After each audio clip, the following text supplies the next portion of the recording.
জামিয়া কোরআনিয়া ইমদাদুল উলুম ফুলছোয়া এটি একটি দ্বীনি শিক্ষা প্রতিষ্ঠান যা চাঁদপুর জেলার হাজীগঞ্জ উপজেলাধীন বাকিলা বাজার থেকে প্রায় 2 কিলোমিটার উত্তরে ফুলছোয়া নামক গ্রামে অবস্থিত। মাদ্রাসাটির আয়তন 4 একর। মাদ্রাসার প্রতিষ্ঠাতা পীরে কামেল শাইখুল হাদিস আল্লামা মুফতি আবু সাইদ দামাত বারাকাতুহু। মাদ্রাসার প্রতিষ্ঠাকাল 1995 ইংরেজি, 1402 বাংলা, 1415 হিজরি। মাসলাক আহলে সুন্নাত ওয়াল জামাত, হানাফি মাযহাব এবং আকাবির উলামায়ে দেওবন্দের মত ও পথ অনুসরণ করে চলা। দেশের বিভিন্ন জেলা থেকে আগত ছাত্রদের দ্বারা মাদ্রাসাটি পরিপূর্ণ থাকে। প্রতি বছর মাদ্রাসা থেকে উত্তীর্ণ বিদায়ী ছাত্র ছাড়াও প্রায় কমপক্ষে 2000 ছাত্র নিয়মিত অধ্যয়ন করে যাচ্ছে।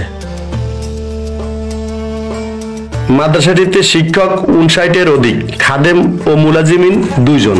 গ্রাম্য ও প্রাকৃতিক পরিবেশে মাদ্রাসাটি রাজধানীর একটি বিশ্ববিদ্যালয়ের চেয়েও আয়তন, ছাত্র, ছাত্রাবাস, মসজিদ, খেলার মাঠ, পুকুর, ফুলবাগান, মাদ্রাসা ভবন ইত্যাদি কোনো অংশে কম নয়।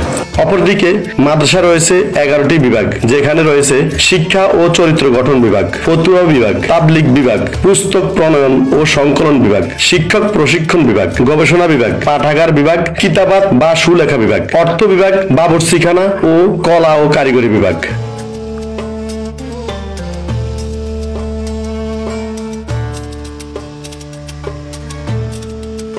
দর্শক, দ্বীনি শিক্ষার এই মহা প্রতিষ্ঠানটি ফুলছোয়া গ্রামে প্রতিষ্ঠার পিছনে যে মহাপুরুষদের ঐকান্তিক দান ও প্রচেষ্টা ছিল তারা হলেন চাঁদপুর জেলার অন্তর্গত হাজীগঞ্জ উপজেলাধীন ফুলছোয়া গ্রামের মরহুম জমির উদ্দিন মোল্লা সাহেবের পুত্র জনাব মৌলভী আব্দুল লতিফ মোল্লা সাহেব।